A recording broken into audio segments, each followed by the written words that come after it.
this evening are going to take a little time and explain our water system.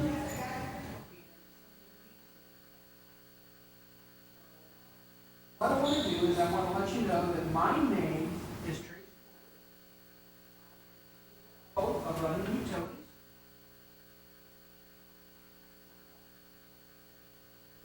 Oh. Yep. Thank you. And this is an informational meeting. There will be a time for question and answer at the end, but really the whole idea behind this, no voting is going to be done, but what we're going to do is we're actually going to give you information on two different subjects. The first subject is the CIP, or Capital Improvements Plan for the water utility.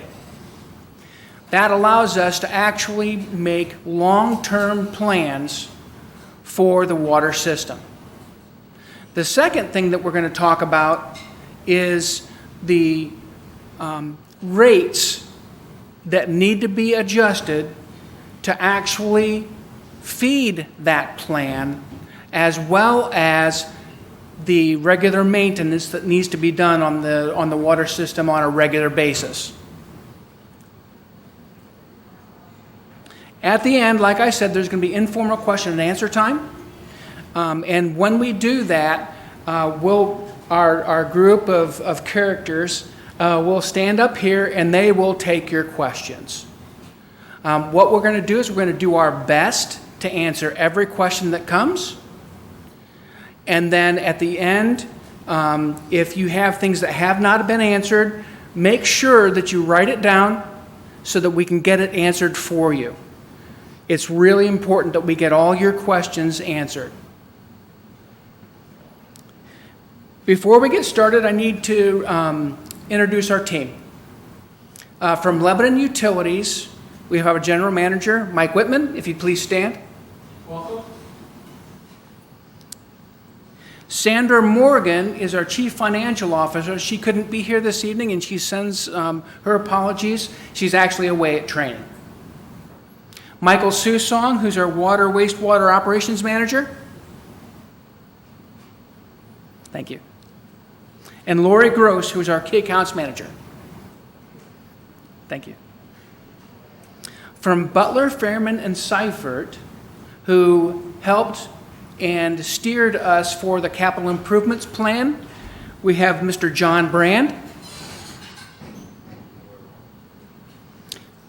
and Mr. John Leitner. From Umbaugh Associates, who actually put together the financial plan for this, we have Mr. Scott Miller and Mr. Andre Riley. Thank you.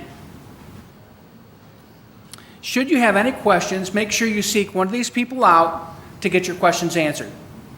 We're all well versed in what we're trying to get accomplished here. One of the things I want to do before we actually get into the presentation is ask you a question.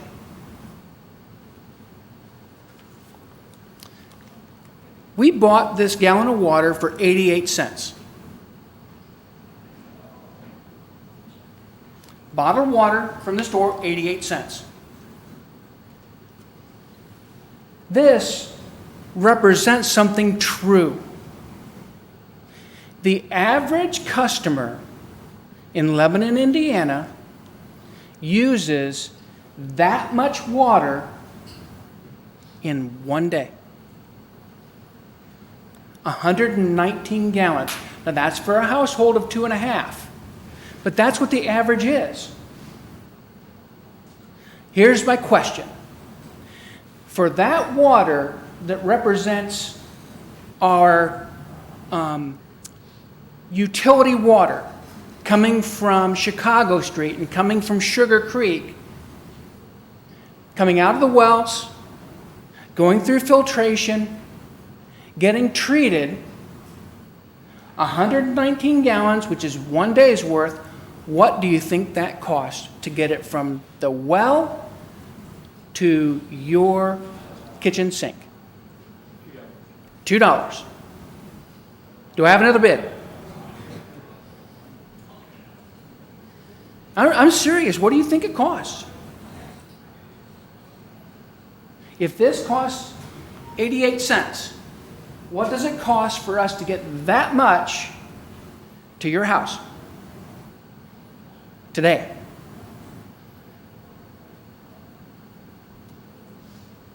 Ready?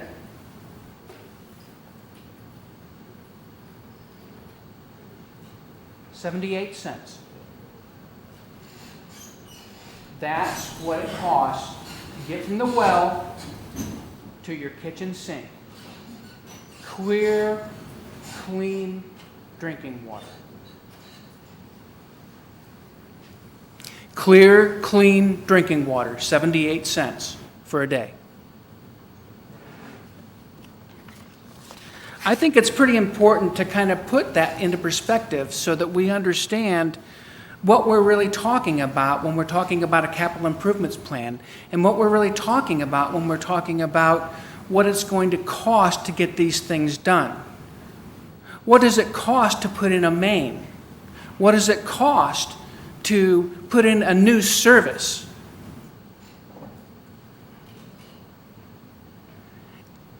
And we still can do it for 78 cents for a whole day's worth of water.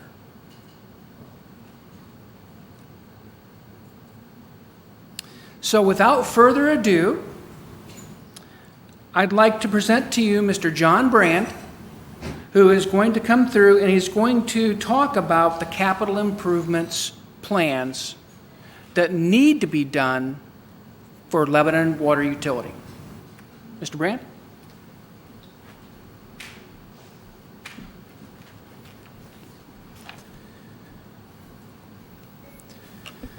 Thank you, Trace.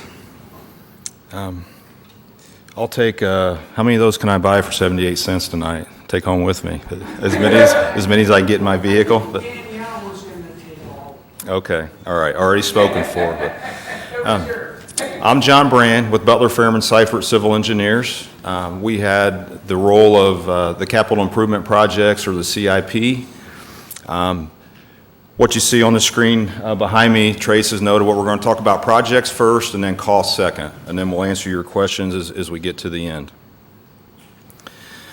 The capital improvement projects has been a collaborative process with the city on one side, the mayor, city engineer, city planner, Lebanon Utilities on the other side, staff that was introduced here this evening. Butler, Fairman, Seifert, and Umball have been involved in that process. The thing that I would comment on is this has been a very collaborative process in the 20-plus years that I've had the opportunity to live in Lebanon and be involved in their infrastructure projects. The collaboration between City Hall and Lebanon Utilities is the best it's ever been. There's great coordination of stormwater projects, great coordination of transportation projects, great coordination of the utility projects. All three of those need to be addressed if we're going to have a holistic capital improvement plan. Considerations in a capital improvement plan. What are the things that we talked about and thought about as we developed this plan? The water utility is made up of 2 water treatment plants and miles of mains. They're below ground, and elevated storage tanks. The age and condition of the existing facilities is a key element of a capital improvement plan. Maintaining the existing assets. There's been a significant investment made for the wastewater plants, the elevated tanks, and the distribution lines. What's the right time and what's the right amount of money to maintain these existing assets? That's the first important consideration of a capital improvement plan. The second would be also looking forward. What are the future needs for the water utility as they relate to the city of Lebanon to maintain existing assets, and what are the things that we need to do in investment for the future? What project is needed?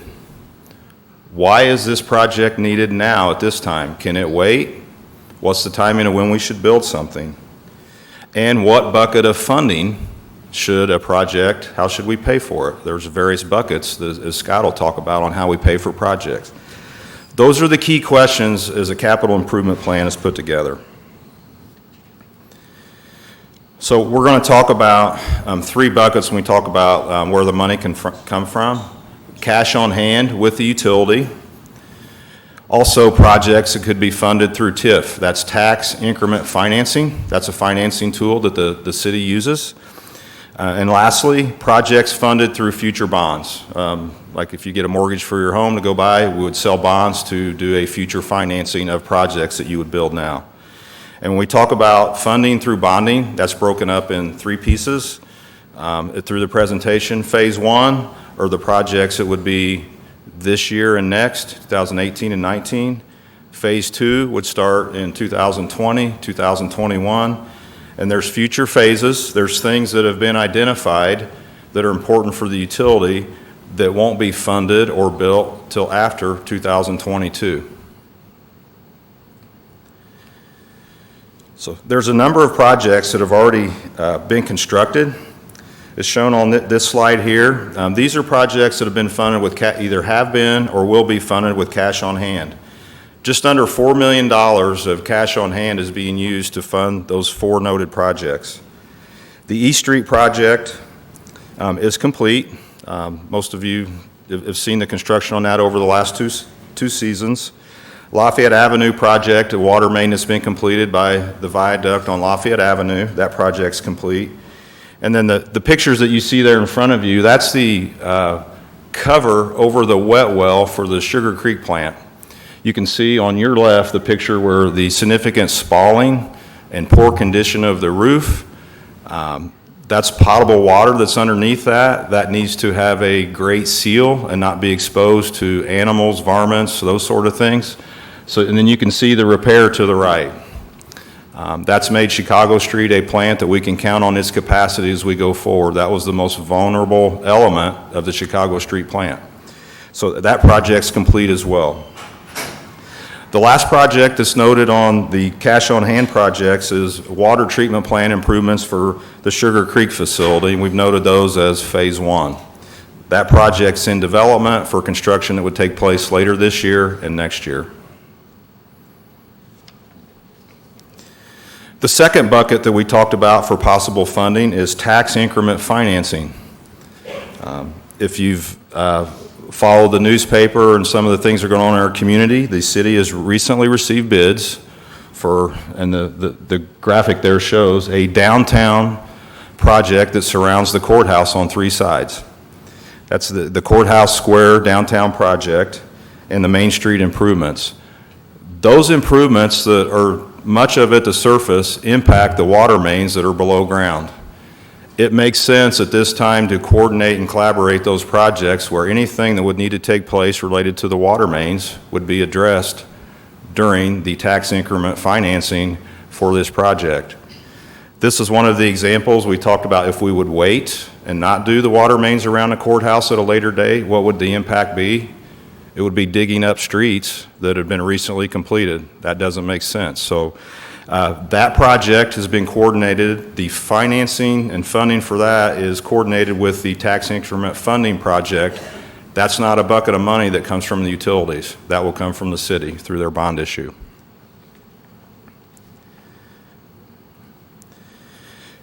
Now we're getting into potential funding through bonding. And I noted before that these projects in 2018 and 2019, we will refer to those as phase one. There are a number of those listed on the sheet. These, I won't go through all of them in detail. If there's questions at the end on what these projects will accomplish, I'll be happy to answer it. I would summarize the projects that would be funded through the bonds as a combination of preserving existing infrastructure or asset, and also some new lines or new distribution and planning for the future. You can see there's some that would be distribution lines. There's also two projects that are related to Sugar Creek. Sugar Creek provides 80% of the water for Lebanon utility users and ratepayers. That's a very important element, that capacity and the redundancy and the capacity of that facility take place, and that's what the investments on number 4 and number 5, that's what they relate to. Phase 2 2020, 2021, projects that we know that we need to do in the next 5 years, but we don't need to do immediately. Those are Green Street, water main looping out in the industrial park area, business park area, Grant Street, Elizaville Road. Again, most of those are distribution improvements for these Phase 2 projects, and they amount to between $4 and $4.5 million for those projects. So I've thrown out some numbers. We had a significant list of projects. There's a couple different ways when we looked at how we can evaluate from a cash perspective, or what are the requirements that are needed as you look in, say, a 4 or 5 year period.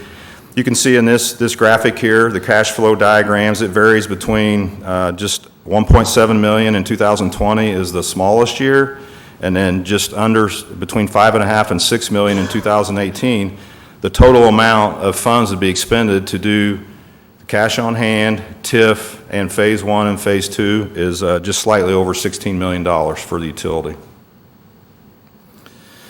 Another way to look at that is the separate buckets that we talked about. We noted that the cash on hand is just under $4 million. There you can see that the utilities is the first money that is being spent for these projects is the cash on hand. Which is prudent in the way of financing and funding. You can see that money would be spent, some was already spent last year, and then the remainder in 2018.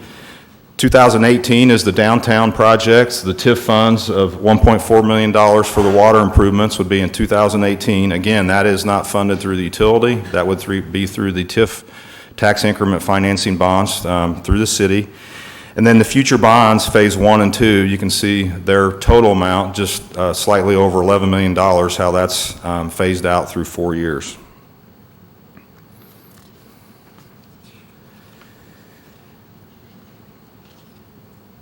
I would love to be able to tell you that if we do the cash on hand projects, the TIF funding, and Phase 1 and 2 bond issue, that we'll all live happily ever after, and there'll never have to be another penny spent on Lebanon water projects. We all know that's not the case. We have taken a look at, as it stands here today, what it would look like in 2022 or later to identify projects, the magnitude of those, and the number of projects. So future needs for the utility include some looping on the north side of town, also the northeast corner and the south on South Street. And there's a page 2 on future needs. The water main out in the fairgrounds area that crosses beneath under I-65, which would tie the, getting across I-65 is an important thing for redundancy for the system in the business park and users. And then development of additional water source. At some point, it's not in the next 5 years, but at some point, Lebanon utility water usage will exceed what the available capacity is. We know that, we'll keep an eye on that. I'm here to tell you at some future date that will need to be identified. So let me go back one slide. This list of future projects, 2022 and later, that will be updated on an annual basis. This collaboration that takes place between city's planning and engineering staff and the mayor and Lebanon Utilities, this is the initial roadmap as we go forward. That very likely could change. The city and the utilities will keep their eye on that, but that's the plan for projects when we look beyond what we are initially talking about here tonight. Sure. Great question. The mayor, did everyone hear the question? Yes, what does looping do? So the example of the loop that we would do underneath I-65 right now, the Lebanon Business Park gets water from one direction. And then as you go south on Indianapolis Avenue, there's a large diameter main that would go to the south. That was part of that recently completed road project. Those don't meet, they're two dead ends. So if you were to have a problem in the line or a valve or hydrant within that area, you don't get the benefit of these being looped. Once they're looped, if you have a problem in that particular area for fire protection, for redundancy of service, when you loop those, then you get water from both directions. And that benefits everyone in the system. If if a water main break or a temporary condition, when we have looping, particularly the business park area or coming around here to the south, that's important for water quality and be able to provide service to everyone. Yeah, dead-end mains are not a good thing. We all understand that, right?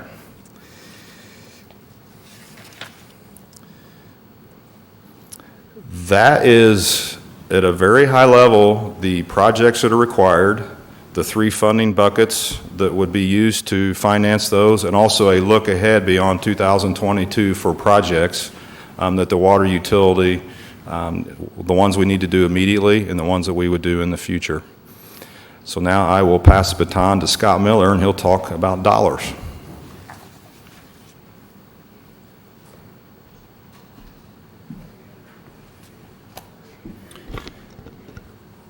Thank you, John.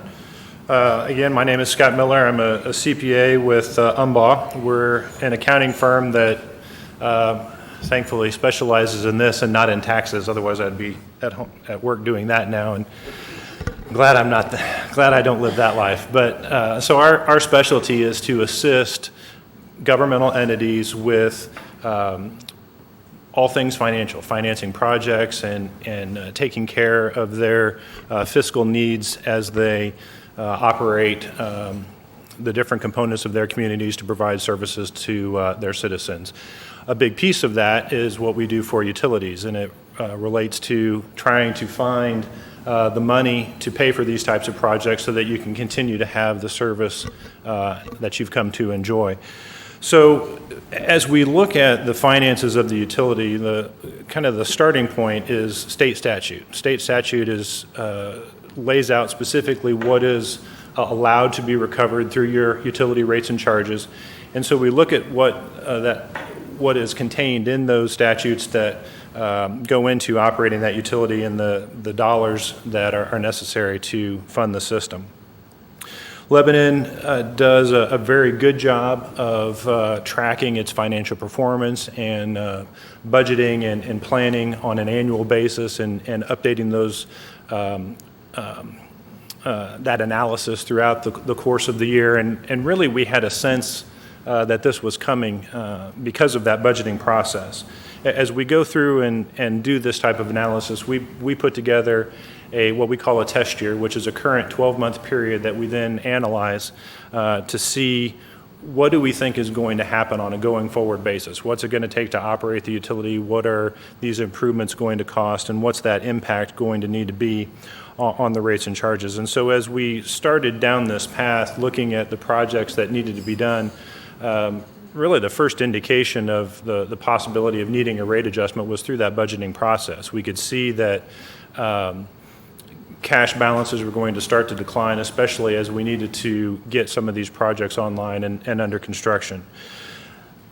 We started really the main part of our analysis really at the beginning, some initial discussions starting in the summer of 2016, but then really getting into the nuts and bolts of this throughout the course of 2017 and looked at a wide array of different scenarios that we could look at to best provide the service and the projects that are necessary and do that at the most cost-effective price.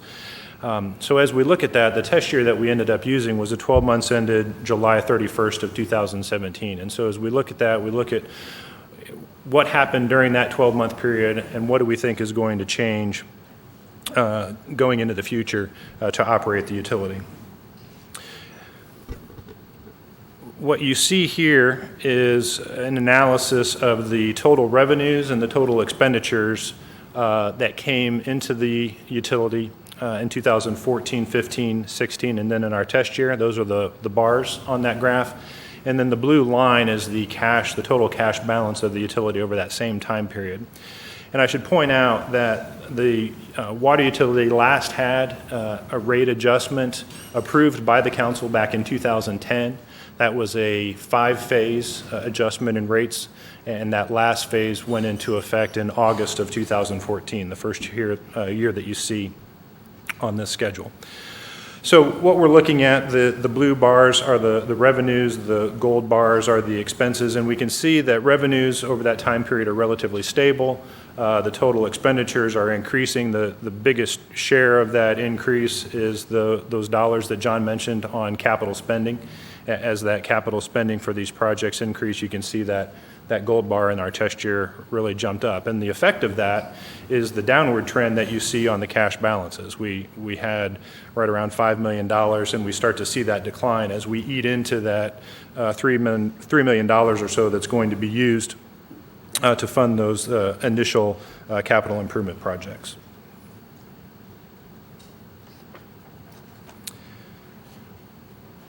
That graph looked at total revenues and total expenditures for the system. This focuses in more on just operating revenues and operating expenses. And again, we see from an operating perspective very constant or fairly constant revenues over that 3.5-year time period. We see the operating expenditures increasing slightly, which we would expect as inflation and just the general cost of things increases, just like we see in our day-to-day lives. I mentioned at the outset some of the things that the statute provides, or I alluded to what the statutes provide in terms of operating the utility. The biggest, or one of the biggest chunks of that is the day-to-day operating expenses for the system. And this chart shows a breakdown of those expenditures during the test year.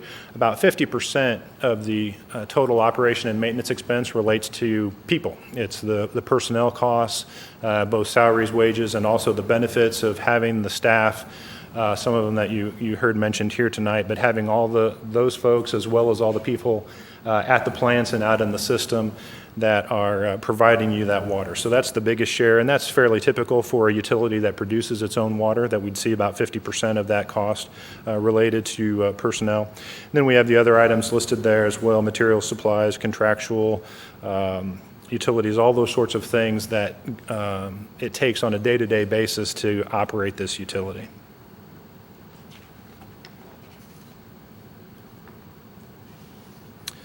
This is a little bit closer look at the cash balances. We saw that declining line on the very first graph. This breaks that line out into the different funds that the water utility has.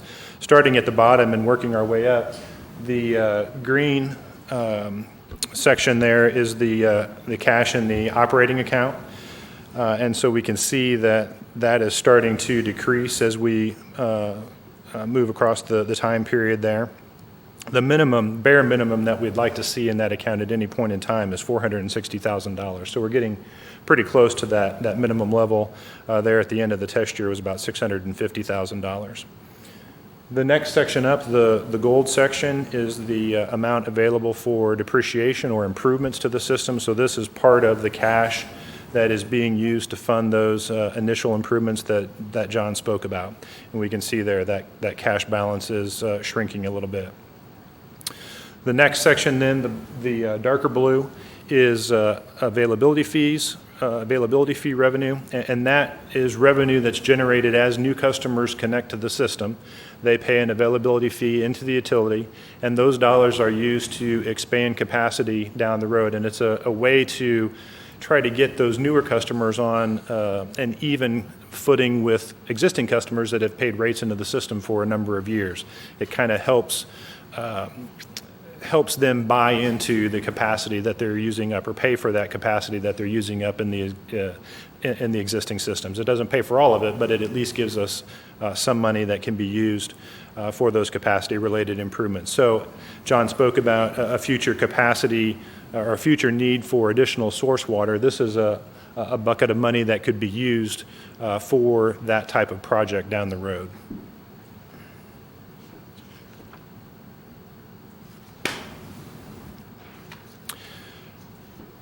As far as the projects themselves go, we've got phase 1 and phase 2. The way this graph is broken out, if you look at the far right-hand column there, we've got a TIF bond issue of $1.4 million. We anticipate that taking place yet this year to fund the projects related to the downtown improvement area. Then we've got a phase 1 bond issue that would be through the utility and be funded with utility revenues. That's about $6.5 million. We would again anticipate that this year if the council decides to move forward with this program. And then the Phase 2 bond issue in 2020 would be about $4.9 million. And that would be the funding for the total projects or the list of projects that John identified over the Phase 1, Phase 2, and the TIF projects.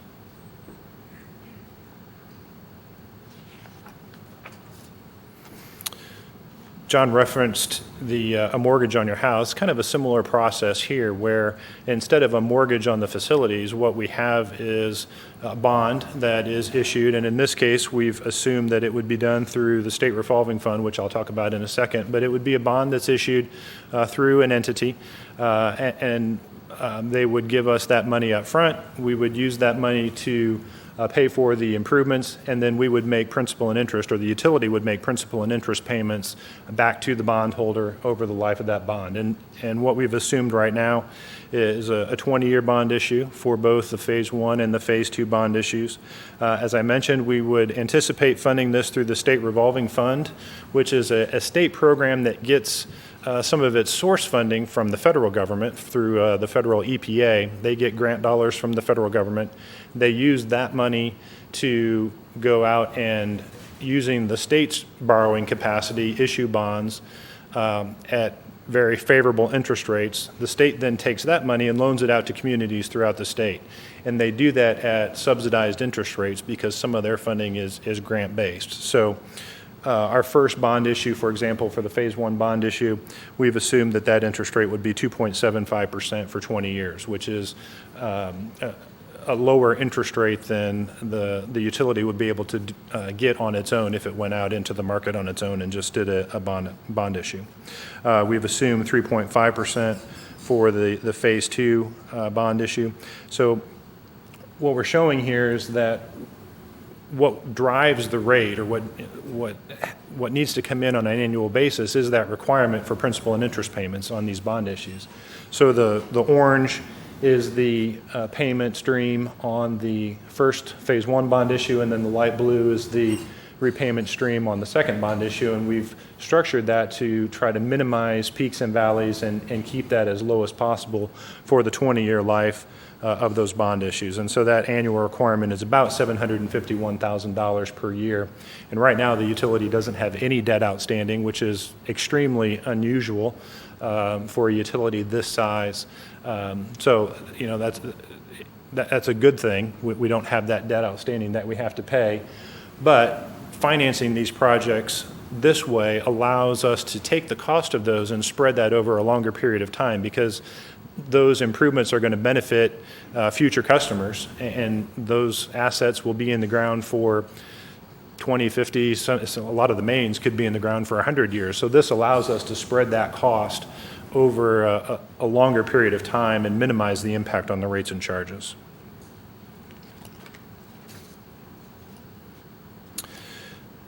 Jumping back then to the reference on state statute, as I said, the statutes spell out what the rates and charges are allowed to recover and what makes up that rate that you receive on your monthly bill. And this breaks down what we would anticipate those being in each of the phases that we've proposed here for the financing plan. So the way this is laid out is that it would be similar to what was done back in 2010. We'd have a 5-phase increase, and we'd have an incremental increase. The first one, potentially the middle of this year, if the council decides to move forward with this program. And then each January 1st after that, there'd be another increment in that rate to get us out to 2022. Those rates recover the operation and maintenance expense of the utility that I talked about already. They also cover a payment in lieu of property tax that the utility makes back to the city. It allows for the recovery of an amount each year for capital improvements. We talked about the bond-funded projects. We talked about the capital improvements that are being funded with cash. That allows us, that piece of this total revenue requirement allows us to take care of mains and things that break during the course of the year, and it gives us the funding to take care of those things as those happen. Then we also have the debt service and a debt service reserve associated with the financings.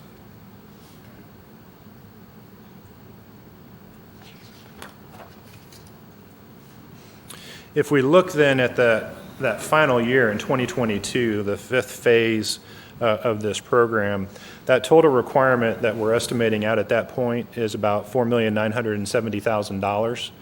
Right now, the current revenues are bringing in $3 million.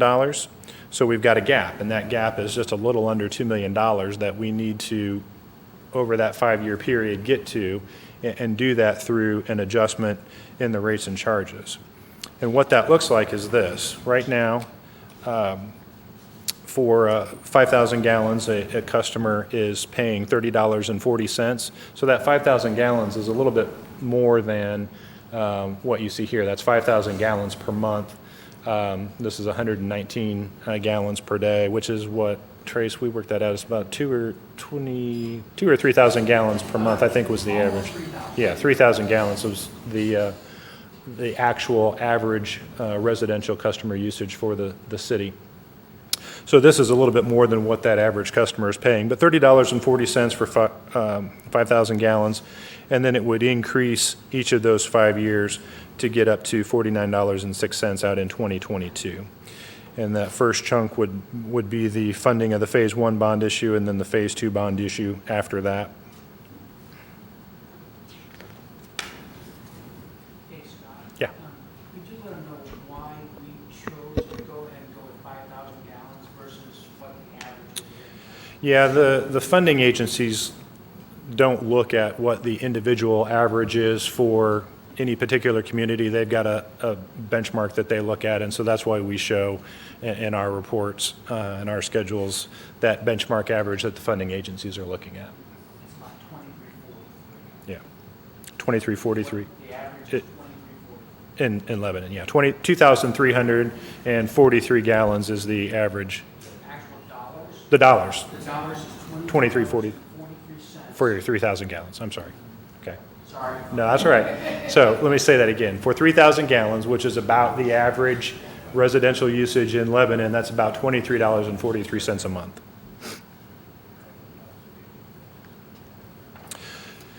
People always ask, well, what are my neighbors paying? And so this gives you a sense of what other communities in the surrounding area are paying, and this is another big reason why we use 5,000 gallons, because we've got a database back at the office that tracks this, and we've got it tracked on 5,000 gallons. So you can see here different communities and what that rate is. For that 5,000 gallons of usage, Lebanon currently at $30.40. That first increase would take it to $34.70, and you'd still be in the average here with other communities in the surrounding area. And just let me highlight what the abbreviations mean here. Westfield and Zionsville are provided water by Citizens Energy Group. In fact, Citizens owns those communities. Essentially don't have a utility anymore. It is Citizens. And then Noblesville and Crawfordsville are provided water by Indiana American Water Company, which is a for-profit entity. Whitestown still has its own municipal system, but it buys all of its water from Citizens as well. With that, I'll turn it back to Trace. Thank you.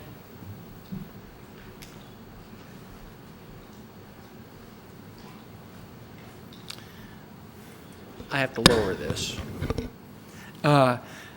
Thanks, Scott, John. I really appreciate it. Everybody else who has really put the effort into the study, into the planning, into this presentation. It's been a lot of work, but it's good work. Whoops. Now I've done it. There we go.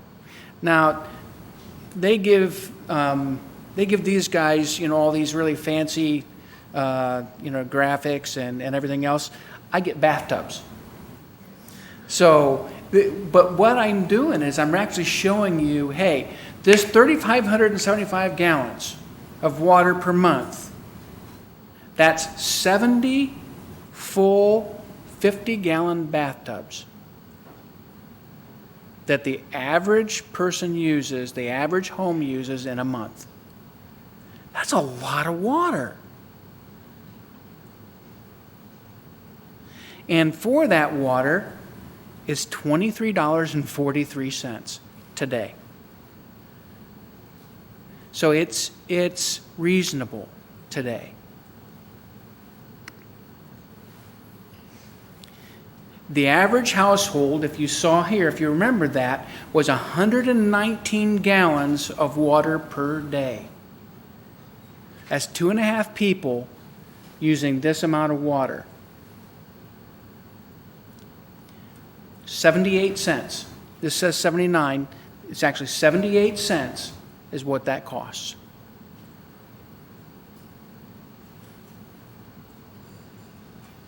So what I want to do is, before we open it up to questions, what I want to do is I want to just go through and explain just a little bit that if the proposals, if the CIP is passed, if the new rate structure is passed, what is that going to mean compared to here? For the 119 gallons, what am I going to have to pay? I pay this at the store, 88 cents for 1 gallon, and right now I'm 78 cents for 119. What's it going to mean? $1.26 is the number it is. 119 gallons for $1.26. That's what we're asking for. And what you get for that is the regular maintenance it takes for the system,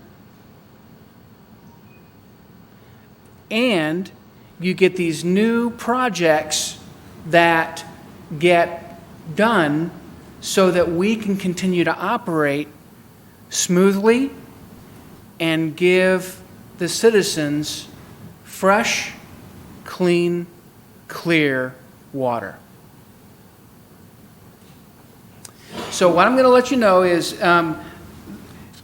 the rules that we're going to have, because we're getting ready to open up for Q&A, but to keep everything organized, we're going to go ahead and have our gentlemen come up and stand up front to take your questions. And then what I'm going to do is I'm going to kind of play the traffic cop.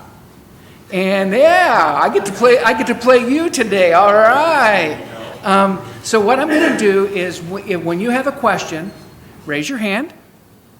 We'll call on you, and then you ask your question, and we'll answer it to the absolute best of our ability. I'll try to direct where we need who needs to answer the questions, and we're going to limit the questions to 5 minutes per question.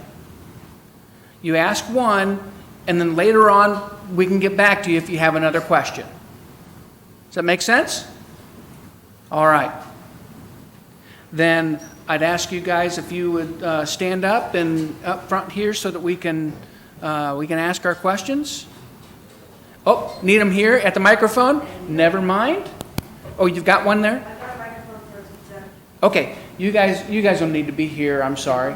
Can we move yours over, or? I'll come over there if need be. If somebody asks a project question, I'll make sure I'm in the right place. Okay. Yes. So, finance question. Looking at your bar, looking at your graph on the bond financing and recovery over the 20 years, and then looking at our comparable rates, I noticed the communities on there that have a lower cost than we do are primarily older, more established. Growth occurred more years ago than our current growth trend. Is that just coincidental, or is that something that you notice that the growing communities, their fees are going to rise rather quickly for a brief period of time and then level off? I mean, after that, bonds are paid back in 20 years. Can we expect a more steady rate, or are new projects going to come up that will keep the rates increasing? Or are we going to have our growth and then rates will flatten? So that is a multi-pronged question. So I'm going to answer a few things. John, you may want to step in on some of that as well. As far as the communities go, honestly, at $29.97, Westfield is essentially the same price as you. Zionsville is almost essentially the same price. Really, the only one that is significantly less at $3.50, $4 less than you right now is Carmel. And the big difference there is just scale. It's just, Carmel is a much larger system and many, many more customers than you have. So they've got more people to spread that cost over.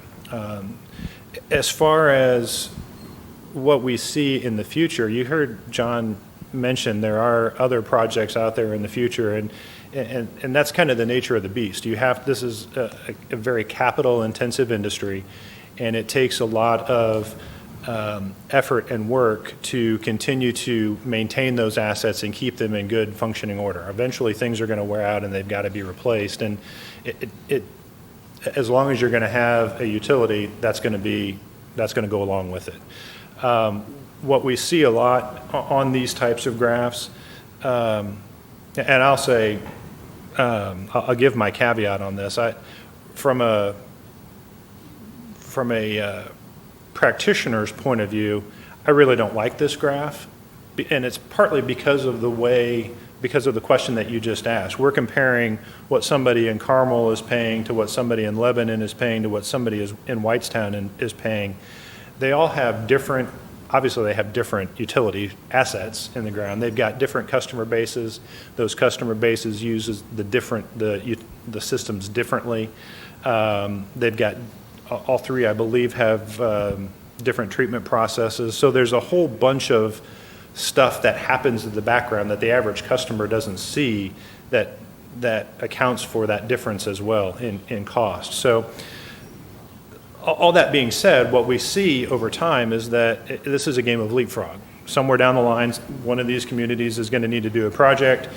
They're going to leapfrog people that are higher than them right now. They'll be the highest, and it will just keep happening. So it's just kind of the nature of that industry. As far as growth goes, you touched on growth as well, and that's another good point. I didn't mention this in the presentation, but we have included a small amount of revenue growth in our projections. We can't do a whole lot because the state revolving fund doesn't look favorably on that because you're banking on what might happen. In our case, what we've done is looked at what's happened over the last 6 to 10 years, and we've included an average amount of growth based on that, which we feel is conservative. We know for a fact that there are likely going to be some larger industries that locate in the city and potentially use a lot of water. And if that happens and if that pans out, that's additional revenue that we're not counting on right now, which means one of two things. Either we don't need additional increases as soon or as much in the future, or we can go back and adjust this plan down the road as that happens. Once that growth is online and purchasing water, and we've got that additional revenue, then it might be possible to go back and adjust things later. If the council decides to go forward with this now, it's not like it's a one and done sort of thing. They can look at rates they could look at rates every month if they wanted. So it's kind of we've set this up to be conservative, but also give ourselves flexibility to move forward and get the things done that we need to, knowing that we've got some other things out there that are likely going to help us should they come to fruition. So that's hopefully I covered all of your points. Yeah, you got it. Thank you. I would add one thing to that. The mayor has tasked us as the utility making sure that we're looking at things longer range. And so what we're doing is we're taking a look at this capital improvements and then what it's going to take to actually be able to fund that. And then remember on the slide where there were several projects that were from 2022 on. What we're doing is we're going to try to take a look at that and see what type of a rate increase, if necessary at all, it would take to fund that without having to go and have these big changes, to have it be a very, very small change on a regular basis. So we've been tasked to do that, and that's one of the things we're actually looking at. Next question? Yes. She's going to bring the microphone. Thank you. My cost, based on your chart there, is 78 cents, correct? Can you tell me what your cost is? What Lebanon Utilities cost is? Do you guys know what that cost would be? I mean, it'd be... Do you mean for him personally? No. No. Utility. As Oh, the utility? What's the cost to produce all that? Well, we are non-for-profit.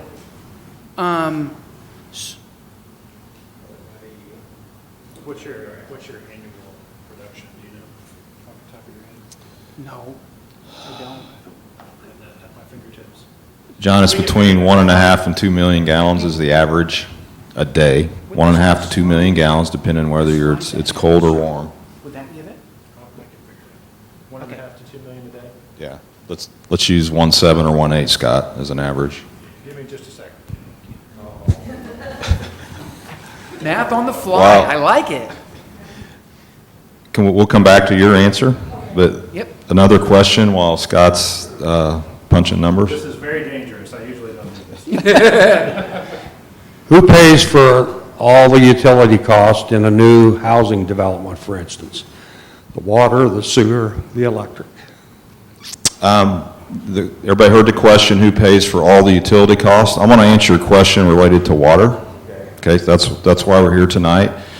A developer has responsibility to pay, John, is it $2,000 for water? Yes. Yes, we talked about, there's an availability fee or a cost to connect, yeah. That's $2,000 per residential unit when a development takes place that they contribute. That blue line that was on that one, the one graph that Scott showed, that's a significant amount of the money, of the cash on hand that is being spent so that the rate increase is less than what it would be without that. The straight answer to for a residential unit is $2,000. If it's a non-residential user that uses 10 times the residential rate, then it's $20,000 that they would pay when they connect. So on average, is that $2,000 per household adequate to provide the water service, or are you losing money every time you sell a water service? It's not paying for all their water service, that's paying for their share of the capacity of the existing system. That ratepayer, when they connect, still pays their monthly water bill. Two different numbers. Did that answer your question? So I mean, that's calculated to where it's... Who's paying for the pipe in the ground? The developer pays for the 8-inch pipe in the ground. Okay, if this main needs to be bigger than 8-inch, then that's where availability fees contribute towards that. Developer's paying for the 8-inch main that they put in.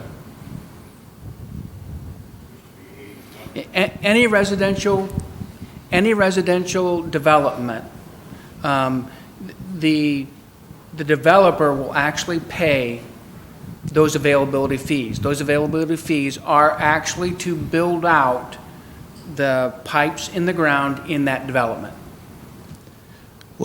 Trace, let me clarify. The 2,000 pays for the treatment plant costs, the storage, the infrastructure that's already in place. The 8-inch main through the developer's paying for all that too. So he pays a fee to connect, but he's paying for the pipe. He's putting the pipe in the ground, and then the $2,000 is his share of what it costs for the Sugar Creek plant, the Chicago Street plant, and the elevated tanks. So Yes, it has nothing to do with this capital projects. correct. Perfect. Correct, yes. Great question. Say that again? You want me to repeat that, or you? And nothing to do with the electric ops building either.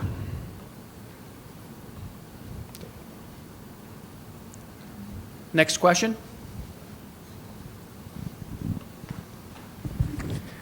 What's your plan for future source of water, other than Sugar Creek? Great question. I'll take that. Let's see. You said 5 minutes, Trace? Let's see if I can do this in less than 5 minutes. There. Are you ready? Yeah, I think I'll go the longer route, and it'll definitely answer your question. 6 or 7 years ago, there was a study done, Boone County Water Study. Citizens Energy Group, Lebanon, Zionsville, Whitestown, Thorntown, Advance, all municipal entities, and even Boone County participated in. There's a fundamental problem, groundwater source in Boone County to fund the future needs of Whitestown, Lebanon, Whitestown, and Zionsville. It's not there. So that study addressed purchasing water from, one way to do it would be Citizens Energy Group from the south. Another option is to go up to the Taze Valley, which is Lafayette, West Lafayette area, a very prolific water source. Looked at that. Building a reservoir, looking at that. There is the limited groundwater supply in Boone County or within Lebanon's area. There's about 2 million gallons in the vicinity of Abner Longley Park.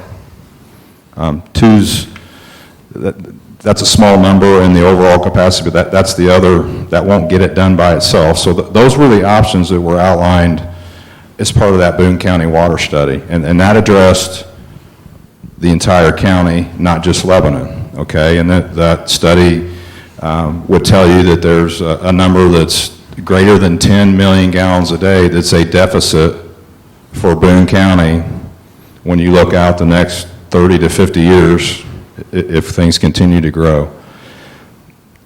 Specific to Lebanon, that study was done to benefit all the entities in Boone County. And then specific to Lebanon, we've also drilled down into all of those options I just mentioned of what those costs would be.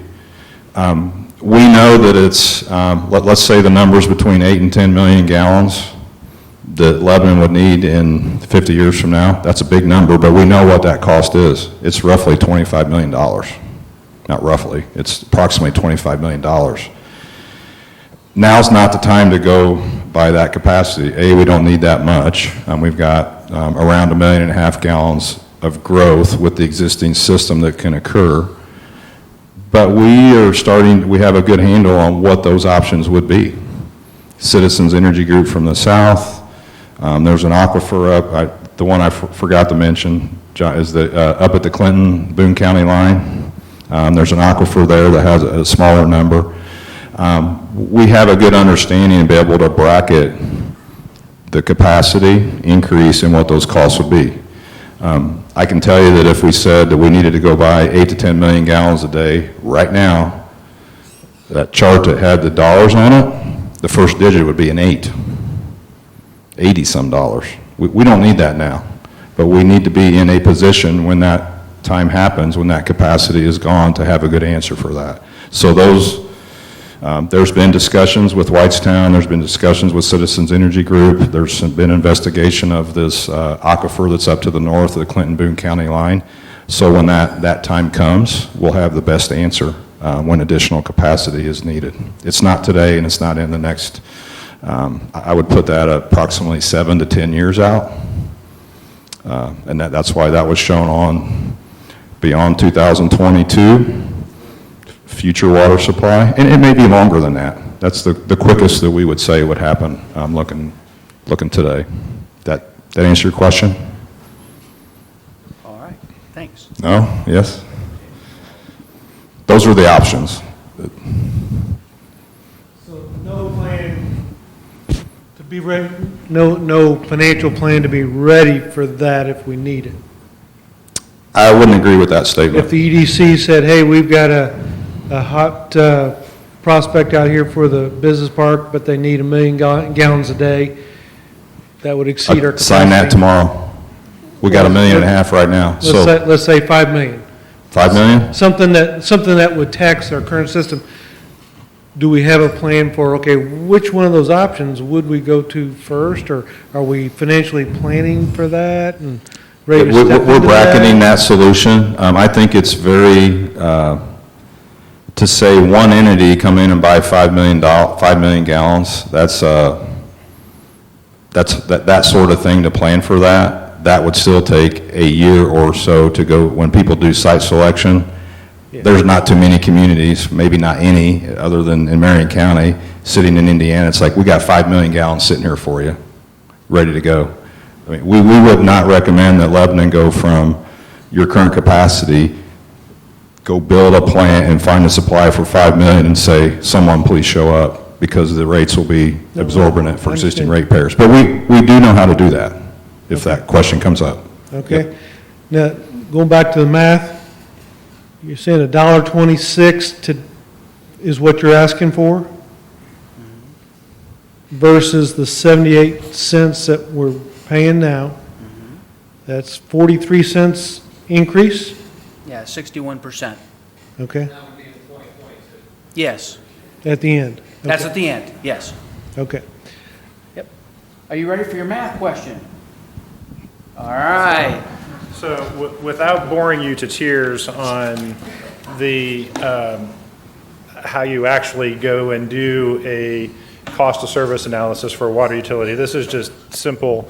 In phase one, we've got a total revenue requirement of $3,457,000. That takes care of all those different operating, capital, debt service, all those pieces. We're producing about 1.8 million gallons a day, which is about 657 million gallons per year. So that's for the utility to produce it, that's about $5.26 per 1,000 gallons, or about half a cent per gallon. That assumes that everything's variable. That's not the case. There are, of course, fixed costs. So in my world, there's a term called base cost of water, and that's what does it take to produce that first gallon of water, given all the fixed costs. We didn't do that level of study, so I can't provide you that information, but about 5 cents on average, assuming everything's variable. In phase one, that would increase to about a little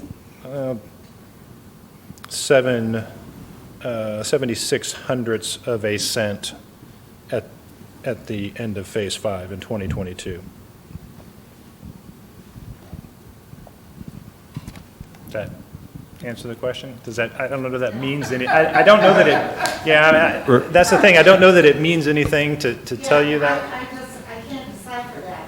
I just need a set amount as to what it is costing Lebanon Utilities. It costs them half a cent to Half a make, cent. it costs them half a cent to make a gallon of water. Okay, all right, then that's my,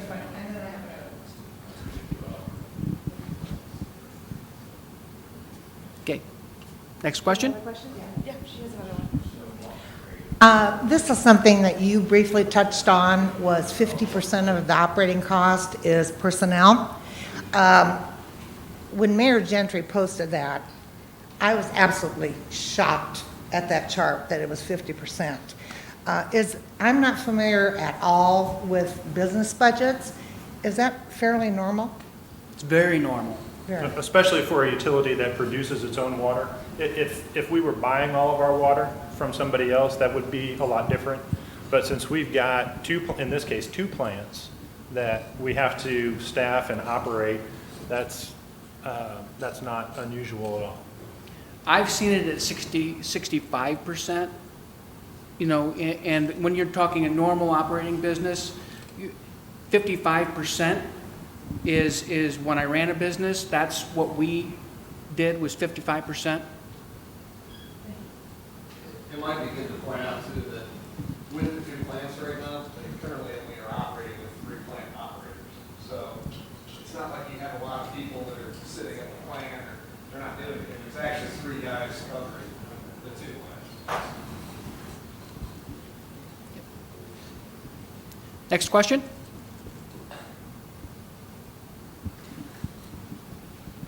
I can say it loud enough. No, we'll need you to, please. Is it really necessary to implement this all in just 4 years, John? The question is it really necessary to implement this in 4 years? That's a great question. And when we started this process out for development of a capital improvement plan, the 2 lists that we initially started with were different. the one that the mayor and Kevin and Ben from engineering and planning, these are the things that the city would like to do, then here's the things that the utilities would like to do. The list has been pared down fairly significantly from where we started. So that question of each project, why now, as opposed to later, continues to get asked and has been asked. Some of the improvements in here, Keith, that are so important to them that they've already elected to pay those with cash. And if the proposed rate increase is not approved, they're still going to get done. That's how much of a priority those are. Example would be the generator to Sugar Creek plant and electrical equipment at the Sugar Creek plant. That will get to the point where that equipment's obsolete. We have a problem with it. 80% of the water provided to Lebanon is not going to be there for a day, a week, or a month. We just can't have that. So we really believe we've got the right projects when you look at maintaining the asset of providing water to the community. So it's not necessarily mean we need to do all of them. It's a wish list that they're pushing for. No. I'd say that we started with a wish list. This is the whittled down capital improvement plan. It's not the wish list. The number where we first started was much bigger than this. When you looked at the city projects and the utilities projects, we've removed a lot from what would be a wish list. But how much of it is really necessary, John? I mean, I was around water a long time, so I don't think we need to do it all in 4 years. We can have a difference of opinion. There is some to go in there and do some in a couple and then refinance again in another couple of years. That's the issuance costs and some of the things we would go through in this process. That's part of it. The thing that I would say, Keith, on that is when we get to 2022, 2021, 2022, 2023, we're going, at that point, we can all come in here and go, yeah, you guys were exactly right on what we needed to do. That'll be a little bit hindsight. The projects we've got in there now is what we believe is the right amount of investment in the existing infrastructure, pipes in the ground, and some of that's replacement. It doesn't, we ask the question, do we really need to do the mains around the courthouse? That's fine. Right, Indianapolis Avenue, 2 phases of that, of the 16-inch main. When that roadway's... We're under 65 at the Holiday Inn where we want to go out across Indianapolis Avenue. Say that again? We already have a 12-inch main under to the old Holiday Inn. Why wouldn't we want to go bore another one out by Indianapolis Road? That's not the current. Yeah, we're not going to do that now. We're not. But we're saying if development happens to the south or continues in the business park, that's on the list of 2022 and beyond. We're not doing that now. When we started this process, that was first in there. That's been removed to later. Maybe we don't need to do it at all. So So it's already looped to the business park. No, it's not. I mean, it don't go down 39 back in that. It's way. not looped with, we need, John, it is down 39, it's not looped with the 16 inch. But it wouldn't take much to tie it in.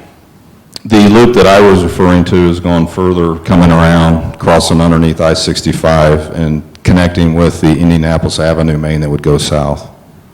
That's the loop that would be important for the utilities in the city. Okay. Next So question? How old are the water mains that are not on the list? Is there some that really need to be addressed and it's going to come up and it's going to be out of pocket because it's got to be done now? Yeah, do you know where those are? Yeah, those there's going to be some water mains that are going to break that aren't on this list in the next 5 years. The oldest ones are 75? They live on East Street. On East? 6 months. Over 100 is what Keith says, so they're, Michael, can you get a microphone or come up Sure. here?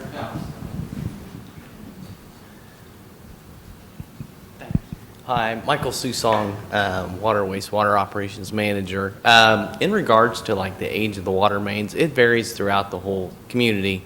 But just recently, when the Jamison Street Bridge was removed, we had to disconnect some water mains in that area, and it was 1920s. So the water mains can be older. But what we have been doing with our water mains is that we have leak detection equipment that is used. And so we did a complete survey in 17. In 17, we did a complete survey of all of our water mains and used a leak detection equipment and did a complete survey of our city. As breaks occur, those are fixed and repaired. Repair bans are put on. That infrastructure's sound infrastructure. The utility staff has been maintaining it very prudently and carefully, and have done a good job with that. The utility staff that's been here maintaining these lines, et cetera, has done a good job doing that. So those lines are old, but those aren't uncommon in other communities as well. Our goal is to try to take care of the system, plan for the future, and finish projects we start. So that's kind of the little quick summary. Did that answer your question? We've got 75, 100-year-old lines out in the system. We've got some that are new in developments and everywhere in between. Let me add one more thing. Oh, sure. Yeah, Mayor wants to do a follow-up on that. If there's anything that keeps me up at night, it really is our water infrastructure and our wastewater infrastructure. I mean, for a long time, we have not, we put it in the ground 50 years ago, and we kind of didn't think about it for a long time. So we really are approaching, I kind of call it a fiscal cliff, so to speak, on our infrastructure, and really getting a handle on this and make sure we have the right capital plan in place, and we're fixing the pipes that need to be fixed before they break. That's something I really have tried to push the utilities guys on to make sure we're addressing that, and that's what's in this capital plan. It really is the pipes that are really top need of our list, saying there are issues here. Well, actually, either we're already be doing work in the area, so let's maximize it and make sure we're efficient with it, or there are pipes that are going to be in really dire straits soon that we need to make sure we make an improvement on it. So we have really pared down this list to make sure we are addressing needs, and these are not wants. These are things we really need to address from a long term, and there's going to be more coming, right? Because when Lebanon was growing in the 30s and 40s, right, we were laying pipes. So those are all starting to become their end of life cycle, and we're starting to reach the end of the first generation of those pipes, and making sure we have a plan to address that's systematic, but also isn't out of control from a ratepayer's perspective. It's going to be really important for us going forward. Unfortunately, we're an old town. Right, Whitestown is going to have this problem in 50 years from now, right? Because all the pipes are laying today, they're going to need to be replaced. But unfortunately, we're an old town, right? So we have old infrastructure. So it's a big thing we have to get a handle on. And let me add a couple dollars and cents to that. You've seen specific projects on the capital improvement list, but we've also got, excuse me, we've also got $450,000 each year coming in through the rates and charges to take care of those projects that come up that aren't on this list if a pipe fails or something. So we've got dollars in there to take care of that, and we've got the list of areas that we need to target. So it's not like there won't be funds to take care of some of those things if they happen. Thank you. We are currently a standalone water utility. We only produce water for our own customers, correct? That's correct. I heard a couple trigger words and saw a couple things on the graph. You mentioned a minute ago if you could get the loop under the interstate, you'd be able to extend that main to the south. Does that mean we're going to Whitestown with an interconnection? No, it does not. Okay.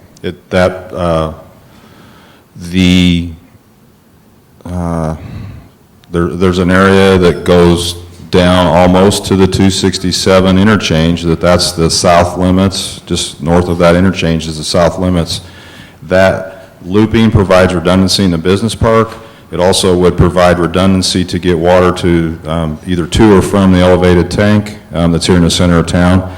That sets us up for being in a 16-inch, and a loop main is the size that needs to take place for future improvements that are going to take place in the south annexation area. The plan is, there's flexibility in the plan on whether that ultimately would be tied into Whitestown. That could go either way. So the developer, Right, so Whitestown could possibly get water from Lebanon. We don't have a big surplus, so that's not going to happen. CEG, being the provider in Marion County, Citizens Energy Group, to Whitestown, that's more likely to happen, where water would be pushed from them to the north to benefit Lebanon. That is very important that we maintain that option to happen. Great question. Next question. John and Mayor, I know we have several projects that I'm assuming got taken off the list as far as like, we have future stormwater projects that we were talking about with Mike, about future water lines and so forth, because if we're going to tear up the storm, we're always looking at water. And I can see a lot of those projects have been taken off the list. As those projects maybe come forward in the future, is there any idea how we might handle those? Or are we going to try to maybe take care of those with cash on hand, or do we have any idea? I was hoping you'd tell me there's $12 million in the stormwater utility. I'm kidding, Dick, but not, it's, I think that's one of the, I'll say, lessons learned or things as we developed the capital improvement project 4 or 5 years ago. I don't think that level of planning or discussion was taking place. John, do you know off the top of your head, or there's some in the next 4 years that are stormwater projects that are not included? Right, I believe we have those included in the first 3 to 5 years. Now, when we get beyond 2022, we need to make sure those things are continued to talk about and addressed. Go ahead, John. Yeah, so with the development of the capital improvement plan that I worked with Michael Seuss on quite a bit, and the mayor and the city engineer, Kevin Krulik, we had multiple meetings discussing, all right, when do we actually see these next stormwater projects coming up? Any ones that were in the next 4 years, I think we tried to get in. If it was past that, it was, all right, we'll talk about them as they come up or as it gets closer. So with us doing those bonds in 2 phases, as we were looking at it, it gives us another chance to look at, even in 2020, we can still reevaluate, see if maybe another stormwater project became more of a priority for you guys. I think what we were all talking about in this collaborative effort is if the city is going to open up a trench and tear up a street, it would make the most sense for the utilities at that same time to go ahead, fix the water main, enhance the water main if it needs to be, if it's old, even if we haven't heard problems. And ultimately, that saves everyone money. I don't think the mayor wants us ripping up a brand new street when there's a water main break the year after. I mean, that's probably the worst case scenario. And some of those things that was talked about is then it makes sense. For example, we had a couple stormwater projects like, you know what, we need to push those 2022, 2023, and then coordinate these projects as opposed to one going before the other. And as I noted in the presentation, those projects 11 through 17 are things that are on the radar now for future capital improvements related to water utility. Every year, I'm going to say every month, but Michael, Trace, John Leitner, Kevin, Ben, the mayor, what's changed? What's changed in the capital improvement plan? What should we take out? What should we put in? We're going to do that every year until we get to 2022. No doubt there'll be some changes. Next question.